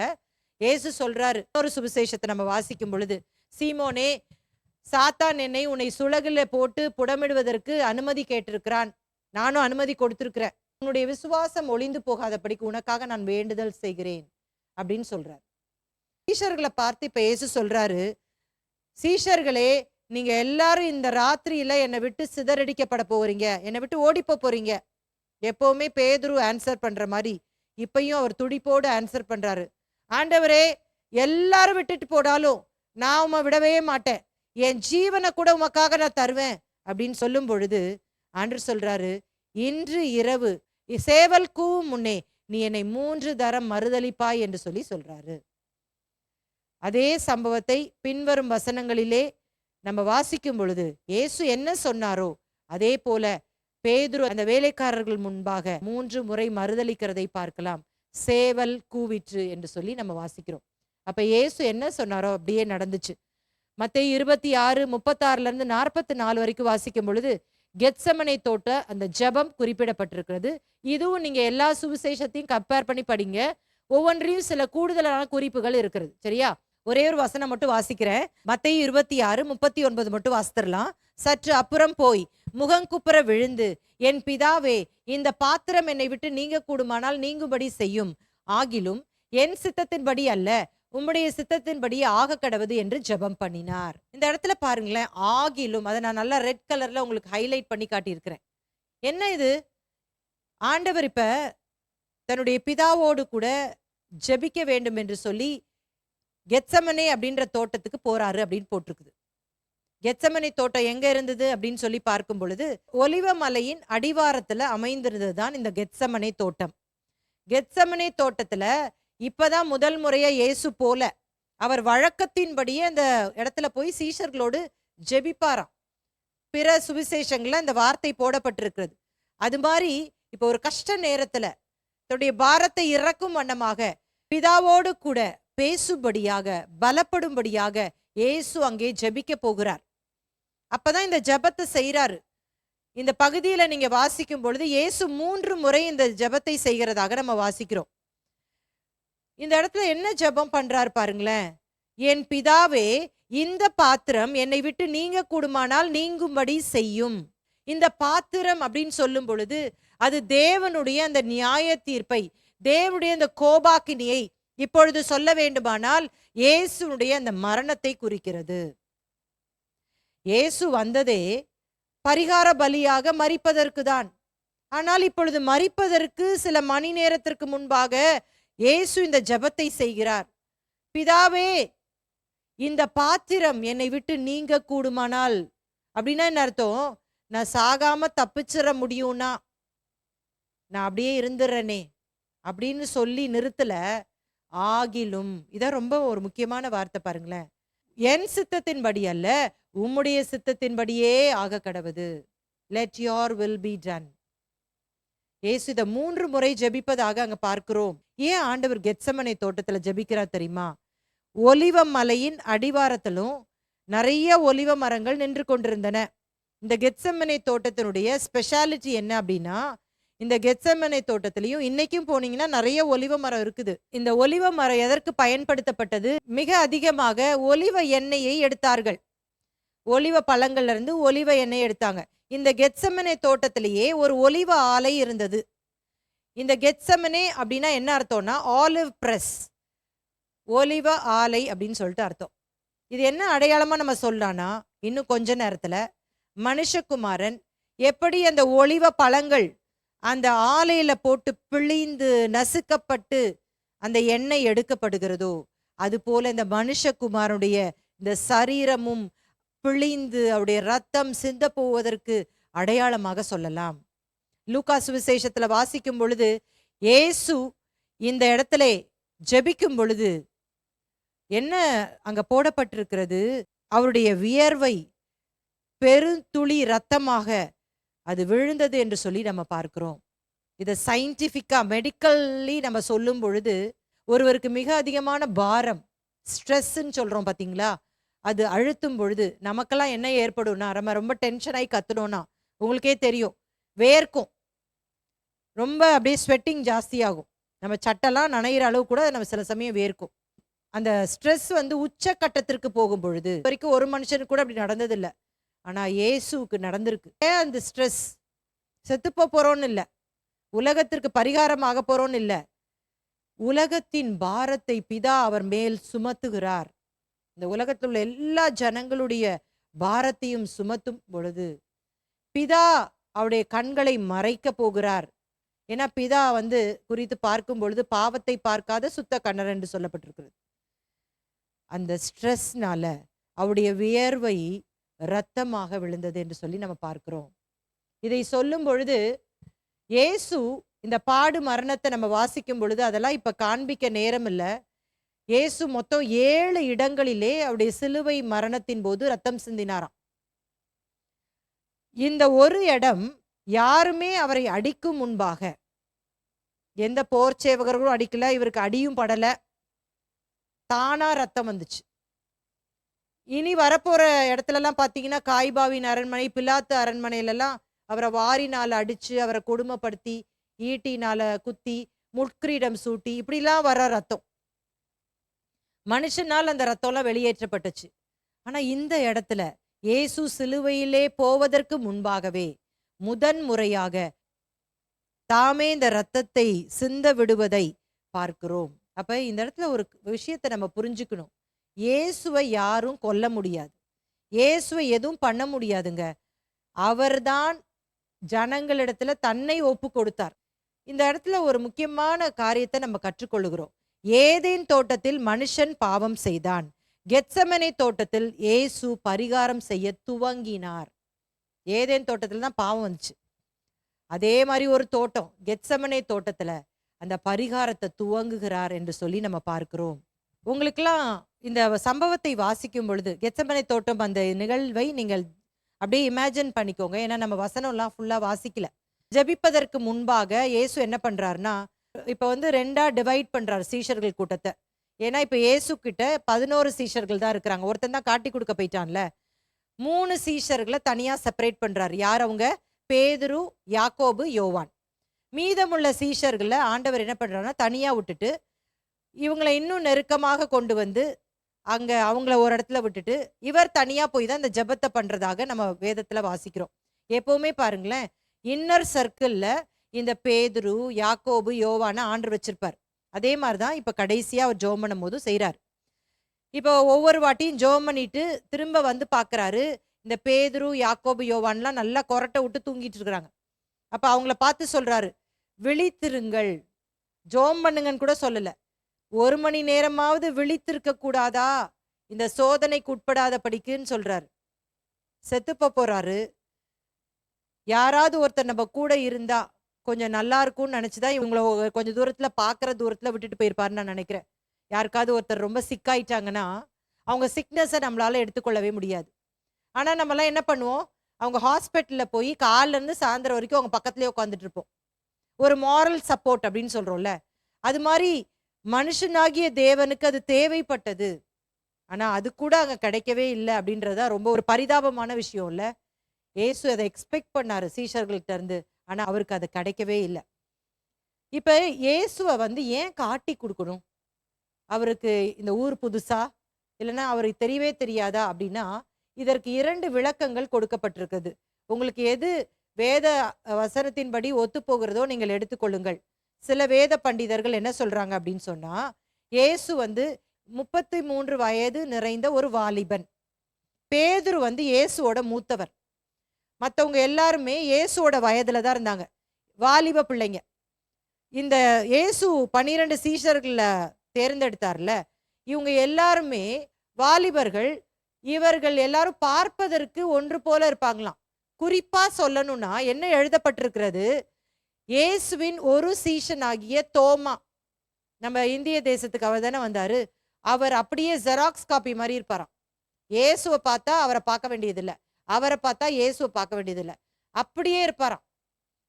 அப்ப இவங்க எல்லாரும் ஒண்ணு போல இருக்கிறதுனால அவர்களிலே ஒருத்தன் இதுதான் நசரேயனாகிய இயேசு என்று காட்டி கொடுக்க வேண்டும். இன்னொரு விஷயமும் இங்க சொல்லியிருக்காங்க. என்ன அப்படின்னா, இயேசு கெத்செமனே தோட்டத்துல எப்ப போறாரு?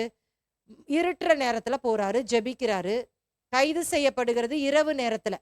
அப்ப அந்த நாட்கள்ல லைட்டா போட்டு வச்சிருப்பாங்க அந்த தோட்டத்துல. எல்லாரும் அதனாலதான் தீவட்டைகளோடு பந்தங்களோடு வந்தாங்க. கண்ணு தெரியாதுல்ல, அப்ப வெளிச்சம் கம்மி. ஏற்கனவே ஒண்ணு போல இருக்கிறாங்க. அதுல ஒரு சீஷன் இவரை மாதிரியே தான் இருப்பான். இன்னும் இருட்டு நேரம், இயேசு தெரியவே மாட்டார்ல. அப்ப அதற்காக தான் இயேசுவை ஒருத்தர் காட்டி கொடுக்கணும் அப்படின்னு சொல்லி சொல்றாங்க. ஒரு விளக்கம். இன்னொரு விளக்கம் என்னவென்று சொன்னால், இயேசுவை யாராவது ஒருத்தர் வந்து திடீர்னு வந்து குற்றம் சுமத்த முடியாது. இவர் ஒரு தீர்க்கதரிசி. இப்ப 21ஆம் அதிகாரத்துல பாத்தீங்கன்னா அவர் மேசியா மாதிரி வராரு. ஜனங்கள்லாம் ஏற்றுக்கொள்றாங்க. பெரிய திரள் ஜனங்கள், திரளான ஜனங்கள் அவரை பின்பற்றுகிறார்கள். இவருக்குன்னு ஒரு மரியாதை இருந்துச்சு. அப்ப திடீர்னு போய் இவர் மரணத்திற்கு பாத்திரவான்னு சொன்னா பிரதான ஆசாரியர், வேதபாரகர், பரிசேயர்கள்லாம் என்ன பண்ணிடுவாங்க, ஜனங்கள் அவங்களையே இவங்க கொலை செஞ்சிருவாங்க. அப்ப வேலிடான ஒரு ரீசன் வேணும் எதுக்காக இயேசுவை கைது செய்யறாங்க. அப்ப யாருக்கு கூடுதலா தெரியும்? இயேசுவின் 12 சீஷன் ஆகிய ஒருவனுக்கு தான் தெரியும்.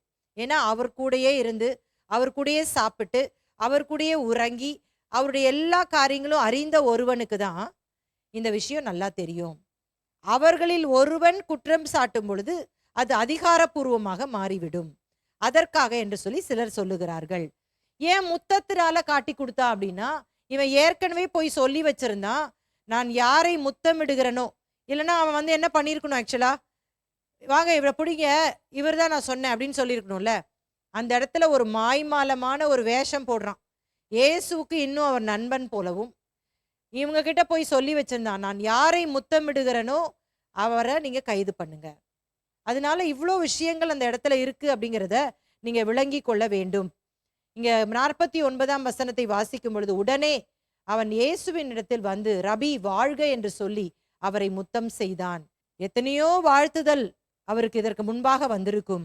ஆனா இந்த வாழ்த்துதல் அவர் கேட்கும் பொழுது அவருடைய இருதயம் சுக்கு நூறாய் உடைந்திருக்கும். நம்ம மட்டும் இயேசுவின் பொசிஷன்ல இருந்திருந்தோம்னா, அட துரோகியேன்னு நம்ம சொல்லியிருப்போம். ஆனா அவருடைய வார்த்தை என்னவாக இருந்தது? சிநேகிதனே என்று அழைக்கிறார். முத்தத்தினாலேயா என்னை காட்டி கொடுத்தாய். அவ்வளவுதான், நிறுத்திட்டார். அதோட அங்க பேசுனா பேசியிருக்கலாம் அவர் அதிகமா. ஆனா அந்த இடத்துல அவர் வேற எதுவுமே பேசல. யூதாஸ் என்ன பண்றான்? பிரதான ஆசாரியர், அந்த மூப்பர், பரிசேயர், வேதபாரகர், வேலைக்காரங்க எல்லாரோடையும் என்ன பண்றான்? வந்து அந்த இரவு நேரத்துல அந்த சம்பவம் நடக்கிறதை நீங்க பார்க்கலாம். போர் சேவகர் யார்? அன்றைக்கு பிரதான ஆசாரியர்களுக்கும் அவங்க பொலிட்டிக்கலா அவங்க இருந்தாங்க. அதனால ரோம அரசாங்கத்தின் உதவி அவங்களுக்கு இருந்துச்சு. பிரதான ஆசாரியர்கள் தான் முக்கியமான நபர், ராஜா மாதிரி. இந்த போலீஸ் ப்ரொடெக்ஷன் அது கொடுத்துருந்தாங்க. அப்ப அந்த போர் சேவகர்கள் தான், ரோம போர் சேவகர்கள் தான் இயேசுவை அங்க கைது செய்யறத நம்ம பார்க்கலாம். அந்த இடத்துல நம்ம யோவான் சுவிசேஷத்துலலாம் வாசிக்கும் பொழுது இவங்க வராங்க. இந்த பெரிய திரள் கூட்டம் ஒரு பக்கம் நிக்கிறாங்க. யார் யாரு? அந்த மூப்பர், வேதபாரகர், பிரதான ஆசாரியர் எல்லாம் நிக்கிறாங்க. யூதாசும் நிக்கிறான். இந்த பக்கத்துல யார் இருக்கா? 12 சீஷர்கள்ல ஒருத்தன் இந்த பக்கம் நிக்கிறான். 11 பேரும் அந்த பக்கம் இயேசு கூட நிக்கிறாங்க. 2 சைடும் 2 பேரும் நின்றுட்டு இருக்காங்க. ஏதோ ஒன்ன பிடிக்க வர மாதிரி அவங்க வராங்கல்ல. உடனே இங்க இயேசு கேட்கிறாரு, யாரை தேடுகிறீர்கள்? உடனே அவங்க பதில் என்ன? நசரேனாகிய இயேசு. உடனே இயேசு சொல்றாரு, நான் தான். நான் தான் சொன்னாரு. எல்லாரும் டமால்னு கீழே விழுந்துட்டாங்க எல்லாரும். அவருடைய வார்த்தை அவ்வளவு வல்லமையானது அப்படின்றத பார்க்கிறோம். யோவான்ல அதை தொடர்ந்து வரும்பொழுது திரும்பியும் இயேசு கேட்கிறாரு, யாரை தேடுகிறீர்கள்? நான் நினைக்கிற படுத்து உருண்டுட்டு தடவி தடவி என்ன சொல்லியிருப்பாங்கன்னா, நசரேனாகிய இயேசுவை அப்படின்னு சொல்லியிருப்பாங்க. திரும்பியும் ஆண்டவர் அதே பதில கொடுக்குறாரு. எழும்பவே முடியாம இருந்திருக்கும். அவ்வளோ கஷ்டப்பட்டு தான் என்ன பண்ணியிருப்பாங்க? எழும்பி இருப்பாங்க. அப்பதான் யூதாஸ் வந்து என்ன பண்ணியிருப்பான்? முத்தமிட்டு இருப்பான். அந்த சம்பவத்தை நீங்க பார்க்கும் பொழுது உங்களுக்கு தெரியும். அப்ப என்ன நடக்குது தெரியுமா? பேதுருக்கு பயங்கர கோபம் வந்துருச்சு. இவன் பேதுரு தான் என்பது பிற சுவிசேஷத்துல நம்ம பேதுரு அப்படின்றத நம்ம பார்க்கிறோம். பிரதான ஆசாரியனின் வேலைக்காரனாகிய மல்கூஸ் என்பவனின் வலது காதை வெட்டுகிறான். ஏன்னா ஆண்டவர் அந்த லூக்கா 22ல வாசிக்கும் பொழுது பட்டயத்தை எடுத்துக்கோங்க அப்படின்னு சொல்றாருல. எதற்காக ஆண்டவர் பட்டயத்தை எடுத்துக்கோங்கன்னு சொல்றாருன்னா, இவர் இப்ப ஒரு தீவிரவாதி மாதிரி ரோமர்கள் நினைக்கணும். அப்ப வெப்பன்ஸோட அவர் இருக்காரு. அப்ப இவர் வந்து அரசாங்கத்துக்கு விரோதமானவர் அப்படின்னு அவங்கள பிடிச்சு அவங்கள கைது பண்ணி அவங்கள கொலை செய்யணும். அதுதான் வந்து அதற்காக வச்சிருக்காரே தவிர மற்றவங்கள தாக்குவதற்காக வைக்கல. ஆனா பேதுருக்கு பயங்கர கோவம் வந்துருச்சு. அந்த இடத்துல நிறைய சீஷர்களும், நாங்க இவங்களெல்லாம் கொல்ல போறோம் ஆண்டவரே, நம்ம கிட்ட தான் பட்டயம் இருக்குதே அப்படின்னு சண்டைக்கு நிக்கிறாங்க எல்லாரும். எங்க எஜமானியா நீங்க பிடிக்க வந்துட்டீங்க, எங்க ரபியை கை வைக்க முடியாது நீங்க, நாங்க பாருங்க அப்படின்னு சொல்லிட்டு கொல்ல போகிறோம் என்று சொல்லுகிறார்கள். ஆனால் அங்கே இயேசு குறுக்கிட்டு சொல்றாரு, நீ ஏன் இப்படி செஞ்ச? உன் பட்டயத்தை உரையில போடு அப்படின்னு சொல்லிட்டு அவனை சொஸ்தமாக்கினாராம். யாருக்காவது அப்படிப்பட்ட எண்ணம் வருமா? கைது செய்ய வராங்க இயேசுவை. நீங்க அந்த மல்கூஸை கொஞ்சம் யோசித்து பாருங்களேன். நம்ம இயேசு கிட்ட நம்ம எல்லா ஒரு டைவர்ஷனும் அங்க போயிருது. மல்கூஸை கொஞ்சம் யோசிச்சு பாருங்க. காது வெட்டி துண்டா கீழே கிடக்குது, ரத்தம் சொட்ட சொட்ட தொட்டு பார்க்கறான், ஒரு பக்கம் வலி, காது துடிச்சுக்கிட்டு இருக்காங்க. இந்த டைம்ல இயேசு அவனை சொஸ்தமாக்குறார். நான் நினைக்கிறேன் இயேசு அந்த கீழே கடந்த காதையா பொறுக்கி அங்க வச்சிருப்பாரு, சொஸ்தமாக்கிட்டார். கீழே ஒரு காது இருந்திருக்கும், மேல ஒரு காது இருந்தா எப்படி இருந்திருக்கும்? பயங்கர ஷாக்கிங்கா இருந்திருக்கும். கைது பண்ண வந்த அந்த கூட்டத்துல இவனும் ஒருவன் தான். சரித்திரம் சொல்லுகிறது, அவன் இயேசு மரணம் அடைந்து உயிர் தெழுந்த பிற்பாடு அவனும் இயேசுவின் சீஷர்ல ஒருத்தனா மாறி லாசரு என்பவனோடு கூட அவன் ஊழியம் செய்து இரத்த சாட்சியாய் மரித்ததாக சொல்லப்படுகிறது. அப்ப இயேசு அந்த மரண நேரத்துல கூட தேவனுடைய ராஜ்யத்திற்கு என்று சொல்லி அந்த கம்பேஷனேட், அந்த ஹார்ட், அந்த மனதுருக்கத்தை காண்பிக்கிறதை நம்ம பார்க்கலாம். இப்ப இயேசு இங்க சொல்றாரு, எல்லாரும் பேசாம இருங்க, நான் வேண்டுதல் செய்திருந்தேனானால் 12 லேகியோனுக்கு அதிகமான தூதரா பிதா அனுப்பியிருப்பாரே. லேகியோன் அப்படின்னா நம்ம லேகியோன் பிசாசு அது நினைச்சுக்க கூடாது. லேகியோன் அப்படின்னா என்னன்னு அதை பார்த்தேன் நான். இதற்கு விளக்கத்தை நான் கண்டுபிடித்தேன். லேகியோன் என்பது என்ன அப்படின்னு போடப்பட்டிருக்கிறதுனா, 6000 காலாட்படைகள் 700 குதிரை படைகளுக்கு உள்ள அந்த பவர், அந்த வல்லமை தான் ஒரு லேகியோனுக்குள்ள அந்த அதிகாரம், வல்லமையா. அப்ப இங்க ஆண்டவர் சொல்றாரு, பிதா கிட்ட நான் கேட்டிருந்தேன்னா 12 லேகியோனுக்கு அதிகமான வல்லமையே அவர் தூதரை அனுப்பிச்சிருப்பாரே, நீ என்ன இப்படி பண்ணிட்டியே அப்படின்னு சொல்றாரு. ஒரு சம்பவம் நமக்கு பழைய ஏற்பாட்டுல இருக்கு. 2 ராஜாக்கள் புத்தகத்துல வாசிக்கிறோம்.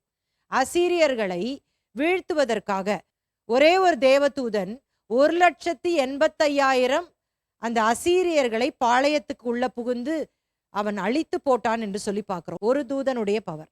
அப்ப ஆண்டவர் சொல்றாரு, இதெல்லாம் வேண்டாம்ப்பா, இதெல்லாம் வேத வாக்கியம் நிறைவேறும்படியாக நடக்கிறது.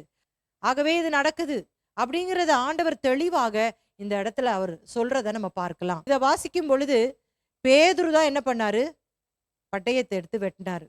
அவருக்கு இயேசு மேல அலாதி பிரியம். இயேசு ரொம்ப நேசிச்சாரு. என் இயேசுவையா நீ கைது பண்ண போற? அது முடியவே முடியாது, நான் உயிரோட இருக்க வரைக்கும் அவருக்காக நான் உயிரையும் கொடுப்பேன் சொல்லி சவால் விட்டவன் அல்லவா. அதனால்தான் இவ்வளோ வேகமா என்ன பண்ணா, அந்த கத்தி எடுத்து வெட்டினான். அப்ப இயேசு அதை எக்ஸ்பிளைன் பண்றாரு. இது நீ மாம்சீகமா பண்ற பேதுரு, பிதா அதை விட வல்லமையானவர், நீ அதை சீக்கிரமா புரிஞ்சுக்குவ அப்படின்றதுக்கு அடையாளமாக அப்போஸ்தலர் 2ஆம் அதிகாரத்தில் நம்ம வாசிக்கும் பொழுது பேதுரு முதன் முறையாக எழும்பி அவர் பிரசங்கம் பண்ணும் பொழுது அங்கே போடப்பட்டிருக்கிறது. அப்போஸ்தலர் 2ஆம் அதிகாரத்திலே அவர்கள் இருதயத்திலே குத்தப்பட்டவர்களாகி, அவர் பேசின அந்த வார்த்தையே இருதயத்தை உள்ள போயிருச்சு, குத்திருச்சு. பட்டயத்தை எடுத்து குத்தணும்னு அவசியம் இல்லை அப்படிங்கிறத பேதுரு பிற்பாடு பரிசுத்த ஆவியானவர் அவர் மேல இறங்கின போது அந்த வல்லமையை பெற்றுக்கொண்டார். பிற்காலத்திலே பேதுருவை நாம் பார்க்கும் பொழுது அவர் இயேசுவுக்காக எப்படி பிரகாசித்தார் என்பதை நம்மால அறிந்து கொள்ள முடிகிறது. இயேசுக்கு இப்ப 2 விசாரணைகள் இருந்துச்சு நம்ம பார்க்கிறோம். ஒன்னு யூத மத தலைவர்கள் மூலமாக விசாரணைகள், இன்னொன்னு ரோம அரசாங்க விசாரணை. இயேசு ஒரு யூத குடிமகன். ரோமர்கள் அவ்வளவு சீக்கிரமாக இயேசுவை குற்றப்படுத்த முடியாது. யூதர்களை போய் ஒப்படைச்சாதான் ரோமர்கள் செய்ய முடியும். எப்ப அவங்க செய்ய முடியும்னா, ரோம அரசாங்கத்துக்கு விரோதமாக யாராவது இருந்தானா அவனை அவர்கள் கைது செய்து சிறையில அடைத்து ஒரு குறிப்பிட்ட நாளிலே அப்படிப்பட்ட ஒரு மோசமான குற்றவாளிகளை சிலுவையில் அறைவாங்க. ஆனா இப்ப இயேசு அப்படி இல்லைல்ல. அவர் ஒரு தீர்க்கதரிசி, அற்புதங்களை செய்தார். இவர் செய்தது எல்லாமே என்னது? மத குற்றங்கள். அந்த முதல் நாள் நைட்டு பார்த்தீங்கன்னா, வியாழக்கிழமை நைட்டு கைது செய்யப்பட்டு முதலாவது காய்பா தான் அந்த வருடத்து பிரதான ஆசாரியர் என்று சொல்லி போடப்பட்டிருக்கிறது. அண்ணா அப்படின்னும் போது அண்ணா காய்பா என்பவர் போனார்கள். அண்ணா தனியாளு, காய்பா வேற. அண்ணா என்பவர் காய்பாவின் மாமா என்று சொல்லி போடப்பட்டிருக்கிறது. அப்போ அங்க போய் குற்றத்தர் இரவு மூலமா மண்டையை போட்டு உடைச்சு தேடினாங்களாம். ஒன்றுமே அகப்படலையாம். ஒரு சாட்சியும் அதற்கு சரியானதாக இல்லையாம். அதனால பொய் சாட்சியை நிறுத்தினாங்களாம். தேவாலயத்தை இடிச்சு 3 நாளைக்குள்ள கட்டுவான் அப்படின்னு இவன் சொன்னான். ஏசு அப்படி சொல்லவே இல்லை. ஆனா இந்த காரியத்தை பொய்யாய் அவர் மேல போட்டு அவரை என்ன பண்றாங்க? குற்றம் சாட்டுகிறார்கள். ஆனா இப்ப யூதர்கள் குற்றம் சாட்டினா அவங்க யூத கலாச்சாரத்தின்படி, நியாயப்பிரமாணத்தின்படி கல்லறிந்து தான் கொல்லணும். கல்லறிந்து கொல்னா இயேசுடைய அவ்வளவு ரத்தமும் வெளியேறாது. ரோமர்கள் தான் தப்பு பண்ணும்போது சிலுவை மரணத்தை வச்சிருந்தாங்க. அப்ப இயேசு கட்டாயமா சிலுவையில தான் மரணம் அடையணும். அப்ப என்ன செய்யணும்? ரோமர்கள் தான் இவரை என்ன பண்ணணும்? சிலுவையில அறையணும். இது பயங்கரமான ஒரு கன்ஃபியூஷன்ல. ஆனா வேத வாக்கியம் நிறைவேறும்படியாக ரொம்ப அழகா நடந்ததை நம்ம பார்க்கலாம்.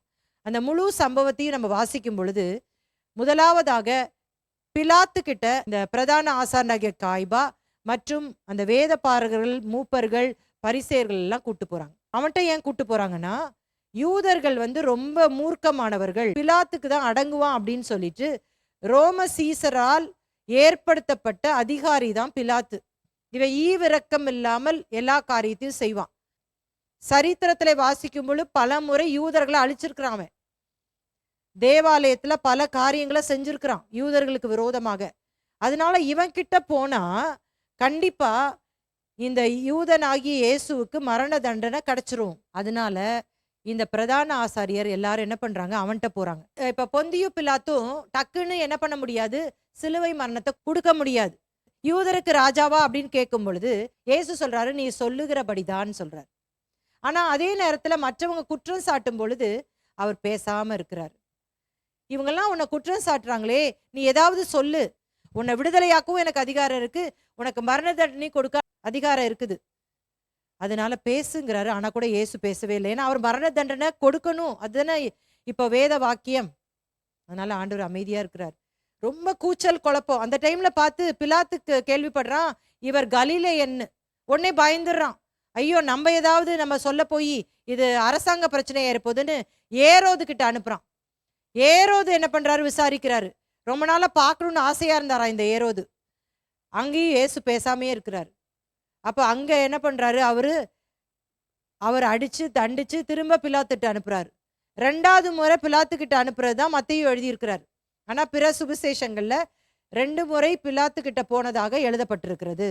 அப்ப பிலாத்து என்ன பண்றாரு, ஒரு பாத்திரத்தை எடுத்து கைகளை கழுவி, இந்த இரத்தப்பழி உங்கள் மேல் விழட்டும் அப்படின்னு சொல்லிட்டு அவர் என்ன பண்ணிடுறாரு, கையை கழுவிட்டு மரண தண்டனையை விதிக்கிறார்.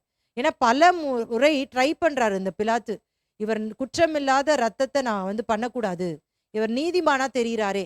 அந்த டைம் பார்த்து பிலாத்துடைய மனைவியும் சொப்பனத்துல பார்த்து, இதன் மூலமாக இந்த மனுஷன் மூலமாக வெகு பாடுபட்ட, இவனுக்கு ஒன்றும் செய்யாதன்னு சொல்றா. இதெல்லாம் அவனை ரொம்ப கன்ஃபியூஸ் பண்ணிடுது. இது வரைக்கும் எத்தனையோ மரண தண்டனைகளே விதிச்சிருப்பான். ஆனா இந்த டைம் அவனால முடியவே இல்லை. அதனால என்ன பண்ணிடுறான், கைகளை கழுவி யூதல் கரத்துல ஒப்பு கொடுத்துட்றான். ரோம போர் சேவகர்களால அவங்க என்ன பண்றாங்க, அடித்து இயேசுவை துன்புறுத்தி அவருக்கு சிவப்பு அங்கியை உடுத்தி, சரித்திரம் சொல்லுகிறது, சிலுவையில ஒருத்தரை அறையணும்னா எந்த ஆடையும் இல்லாமல் நிர்வாணமாக தான், நேக்கடா தான் என்ன பண்ணுவாங்களாம், அறைவாங்களாம். 2 கள்ளர்களையும் 2 பக்கத்துலையும் போட்டு சிலுவையிலே அறையிறாங்க. இந்த முடிவை எடுத்தது யார் அப்படின்னு சொல்லி பார்த்தோம் அப்படின்னா, யூதர்கள் மத்தியில ஒரு சனகரிப் அப்படின்ற ஒரு சங்கம் இருந்துச்சு. அதுல 71 ஜட்ஜஸ் இருப்பாங்க. அதுல ஹெட் தான் இந்த காய்பா, பிரதான ஆசாரியர். இவங்க முதலாவது முடிவு பண்றாங்க. 2வது பிலாத்துக்கு கிட்ட சொல்லி அவனை தூண்டி விட்டு, அவன் அப்பயும் கேட்குறான் பாருங்களேன், உங்களுக்கு பரபாஸ் அப்படின்ற ஒரு கிரிமினல் இருக்கிறான், பண்டிகை தோறும் விடுதலையாக்குவது வழக்கமா இருக்குது, இந்த இயேசுவை விடுதலையாக்கட்டுமான்னு பல காரியங்களை கேட்டும் கடைசியில அவருக்கு மரண தண்டனையை விதிக்கிறத நம்ம பார்க்கலாம். மத்தேயு சுவிசேஷம் 27ஆம் அதிகாரத்துல இயேசுவின் மரணம் மற்றும் அடக்கம் பண்ணப்படுதலை குறித்து மிக தெளிவாக எழுதப்பட்டிருக்கிறது. ஜீசஸ் டெத் அண்ட் பரியல், அதை குறித்து தான் நம்ம பார்த்தோம். வெறும் 30 வெள்ளிக்காசுக்காக இந்த யூதாஸ் என்பவன் இயேசுவை காட்டி கொடுக்கிறத பார்க்கலாம். இந்த 30 வெள்ளிக்காசு என்பது அன்றைக்கு அடிமைகளுக்கு விலைக்கிரயமாக வாங்கப்பட்டது. இயேசு மேல என்ன குற்றச்சாட்டு இருந்தது அப்படின்னா, இயேசு ஒரு புரட்சியாளர், ரோம அரசாங்கத்துக்கு விரோதமாக எழும்பி ஜனங்களை வரி செலுத்தக்கூடாது அப்படின்ட்டு சொல்றான், கலகம் பண்றான் அப்படின்னு சொல்லிட்டு தான் பிலாத்து கிட்ட போய் சொல்றாங்க. அதை நம்ம எங்க வாசிக்கிறோம், லூக்கா சுவிசேஷம் 23ஆம் அதிகாரம் 2ஆம் வசனம். இவன் தன்னை கிறிஸ்து எனப்பட்ட ராஜாவென்றும் ராயருக்கு வரி கொடுக்க வேண்டுவதில்லை என்றும் சொல்லி ஜனங்களை கலகப்படுத்த கண்டோம் என்று அவர் மேல் குற்றம் சாட்ட தொடங்கினார்கள். இப்ப நம்ம என்ன பார்க்க போறோம் அப்படின்னா, சிலுவையில் இயேசு சொன்ன 7 வார்த்தைகள், 7 words of Jesus in the cross. பிதாவே இவர்களுக்கு மன்னியும், தாங்கள் செய்கிறது இன்னதென்று அறியாது இருக்கிறார்களே. லூக்கா 23:34. இன்றைக்கு நீ என்னுடனே கூட பரதீசில் இருப்பாய். லூக்கா 23:43. ஸ்திரீயே, அதோ உன் மகன், அதோ உன் தாய். யோவான் 19:26-27. ஏலி ஏலி லாமா சபக்தானி, என் தேவனே ஏன் என்னை கைவிட்டீர். மத்தேயு 27:46. தாகமாய் இருக்கிறேன். யோவான் 19:28. எல்லாம் முடிந்தது. யோவான் 19:30. பிதாவே, உம்முடைய கைகளில் என் ஆவியை ஒப்புவிக்கிறேன். லூக்கா 23:46. இதோடைய இருப்பிடத்தையும் உங்களுக்கு கொடுத்துட்டேன். நீங்க பிற்பாடு இதை தியானியுங்கள். இது ஒவ்வொன்றுமே தனி பாடமா நம்ம படிக்கலாம். இயேசு பேசின அந்த 7 வார்த்தைகளை வேத பண்டிதர்கள் ஏற்கனவே நமக்கு சொன்ன அந்த அடிப்படையின் கீழே, இயேசு இதான் முதல் வார்த்தை பேசினாரு, 2வது வார்த்தை பேசினாரு அப்படின்னு சொல்ற அந்த வரிசைப்படி உங்களுக்கு கொடுத்துருக்கிறேன். இது அநேகமாக உங்களுடைய திருச்சபைகளிலே இயேசு பேசின 7 வார்த்தைகள் என்று சொல்லி அந்த பெரிய வெள்ளி அன்று நீங்கள் இந்த பிரசங்கத்தையும் கேட்டிருப்பீர்கள். ஆகவே நம்ம இந்த பாடத்துக்குள்ள இன்னைக்கு நம்ம போக போறதில்லை. இயேசு கடைசியாக பிதாவே, என்னுடைய ஆவியை உம்முடைய கரத்துல ஒப்பு கொடுக்கிறேன் என்று சொல்லி ஜீவனை விட்டார். அப்ப அந்த நாள் என்ன நாள்னா பஸ்கா. அது மாத்திரம் இல்லை, என்ன சொல்லுகிறார்கள் என்று சொன்னால், அன்னைக்கு ஃபுல் மூனா, முழு நிலவு. அதனால பயங்கர வெளிச்சமா இருந்துச்சான். ஆனா வேதம் என்ன சொல்லுகிறது, 3 மணி நேரம் அந்தகாரம் சூழ்ந்தது, பூமி அதிர்ச்சி உண்டானது, பயங்கரமான இயற்கை நிகழ்வுகள் நடைபெற்றதை பார்த்து அங்க கூடியிருந்த நபர்கள், போர் சேவகர்கள், 100க்கு அதிபதி எல்லாரும் என்ன சொல்றாங்கன்னா, இவர் உண்மையாகவே தேவனுடைய குமாரன். பயங்கரமான ஒரு சாட்சியை இயேசு மரணத்திற்கு பிற்பாடும் பெற்றுக்கொள்ளுகிறதை பார்க்கலாம். இதையும் சரித்திரம் சொல்லுது. பின்வரும் நாட்கள்ல இங்க கூடியிருந்தவங்க எல்லாருமே ஆண்டவரை ஏற்றுக்கொண்டாங்களாம். அப்புறம் என்ன ஆகுது? இவர் மரித்து விட்டார். இவர் அடக்கம் பண்ணுவதற்காக அரிமத்தியனாகிய யோசேப்பு பிலாத்துவிடத்துல போய் பெர்மிஷன் கேட்கிறார். பெர்மிஷன் கேட்டு தான் வெட்டி வைத்திருந்த அந்த புதிய கல்லறையில இயேசுவை வைக்கிறார். இதற்கு இடையில பிரதான ஆசாரிகள் எல்லாரும் பிலாத்துட்ட போய், இந்த ஆள் உயிரோட இருக்கும்போது நான் மரணம் அடைந்த பிற்பாடு 3வது நாள் உயிரோடு எழும்பன்னு சொல்லியிருக்கிறான். இவங்க சீஷர்கள் ஏமாத்துற மாதிரி அவருடைய பாடியை திருடிட்டு போயிட்டு அவர் உயிர் தெழுந்துட்டார்னு சொல்லக்கூடாது, அதனால நீங்க ப்ரொடெக்ஷன் கொடுக்கணும் அப்படின்றதுக்காக இயேசுவின் கல்லறைய பிலாத்துவின் அனுமதியோடு கூட போர் சேவகர்களை நிறுத்தி பிலாத்துடைய முத்திரை அதிலே போடப்பட்டது. ரொம்ப வேடிக்கையா இருக்குல்ல? நான் நினைக்கிறேன் இந்த முழு சரித்திரத்திலையுமே அந்த சடலம் வைக்கப்பட்ட அந்த கல்லறையை முத்திரை போட்டது இயேசுடைய சரீரத்துக்காக தான் இருக்கும். ஆனாலும் நம்ம 28ஆம் அதிகாரத்துல வாசிக்கும் பொழுது இயேசுவின் அந்த உயிர்த்தெழுதலும் பிரதான கட்டளையும் எழுதப்பட்டிருக்கிறது. Jesus resurrection and great commission. இதுல பாத்தீங்கன்னா வாரத்தின் முதலாம் நாள் அந்த ஓய்வு நாள்ல இயேசு கல்லறையெல்லாம் உடைச்சுக்கிட்டு அவர் வெளியே வந்துட்டார். மரணம் அவரை கட்டி காக்க முடியவில்லை. அதான் நம்ம பாடலா பாடுறோம்ல, கல்லறையோ கட்டி காக்க முடியவில்லை. அந்த யூத ராஜசிங்கமாக மரணத்தை ஜெயமாக விழுங்கி அவர் உயிரோடு எழும்பி 40 நாட்கள் அளவும் பலருக்கு அவர் காணப்பட்டார் என்று சொல்லி வேதம் சொல்லுகிறது. அதற்கு பிற்பாடு பரமேறி செல்வதற்கு முன்பாக கடைசியாக தம்முடைய சீஷர்களுக்கு கிரேட் கமிஷன், பிரதான கட்டளை என்று சொல்லி அவர் கொடுக்கிறதை பார்க்கலாம். அதை மத்தேயு சுவிசேஷம் 28ஆம் அதிகாரம் 19-20 நாம் வாசிக்கிறோம்.